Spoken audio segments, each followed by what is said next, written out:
Rappard a un avantage incroyable, c'est que dès son jeune âge, il trempe, puisqu'il est né à New York, dans la culture américaine. Il parle très bien l'américain, il a l'accent américain, et puis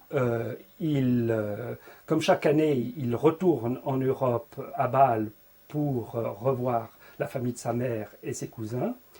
Il parle parfaitement le Basse-Lordutsch. Donc il est tout à fait intégré dans la société de Bâle et la société suisse alémanique. Et puis, il parle très bien français, puisque son père lui parle en français.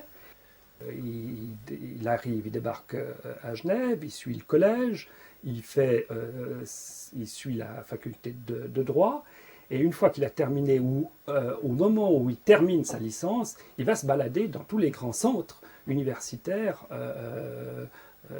du monde. Et à Harvard, il est nommé en 1912, si mes souvenirs sont bons, il est nommé professeur assistant.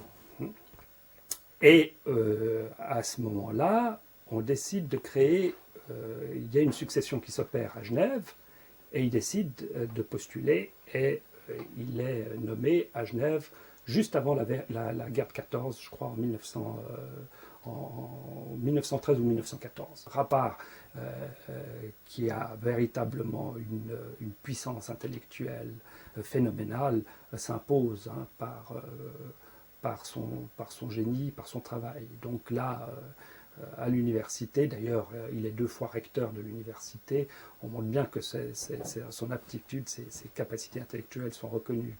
Rappard, qui va être un des hauts fonctionnaires de la Société des Nations, va côtoyer tous les jours Mantoux. Mantoux est un ami, et plus que des relations amicales, d'amitié, il y a un respect réciproque des 2 personnages.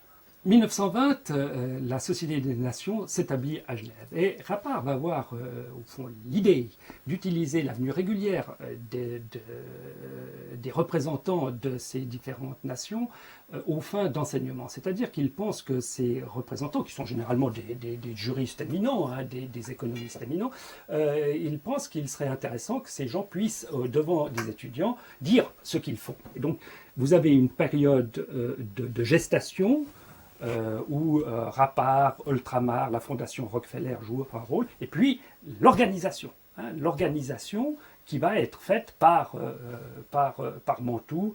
Rappard est génial, mais il n'a pas peur des gens plus compétents que lui.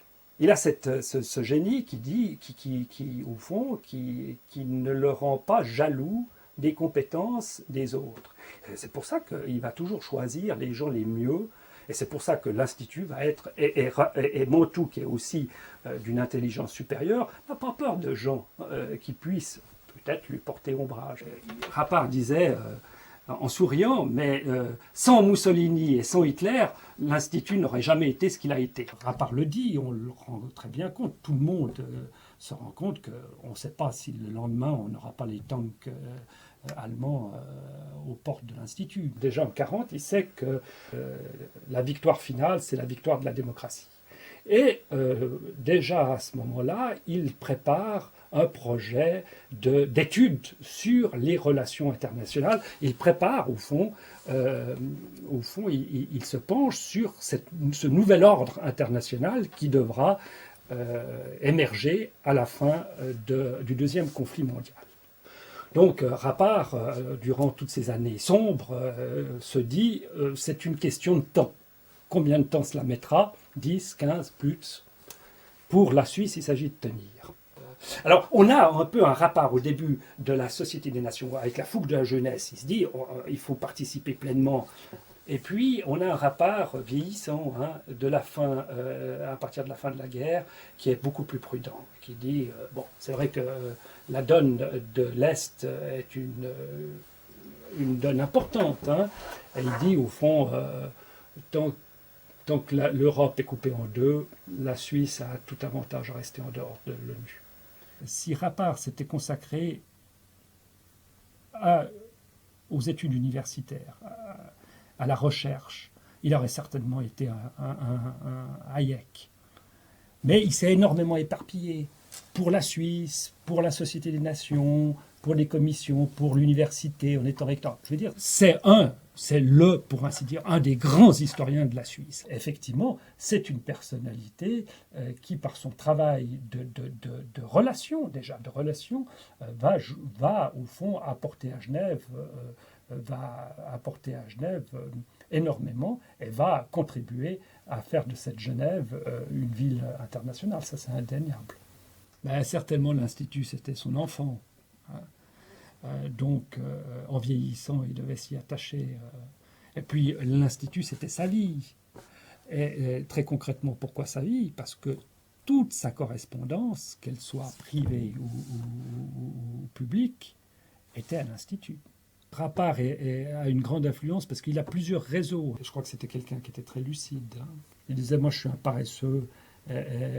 C'est parce que je suis un paresseux que je me suis toujours forcé de travailler, mais je n'ai pas le travail facile.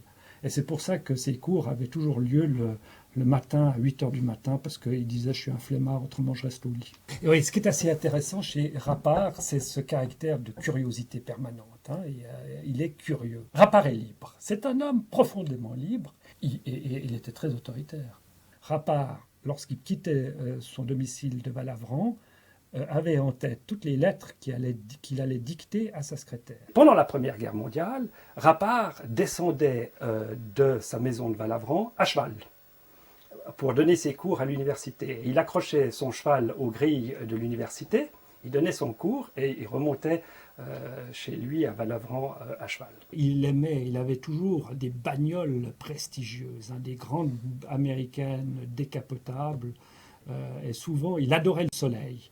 Et comme il bronzait absolument pas, il avait des fois des faciès rouges, écrevisses. Rappard vous véhicule, vous balade entre des milieux différents, puisqu'il n'est pas un homme d'un milieu. Rappard ne supportait pas que l'esprit ne puisse rien faire.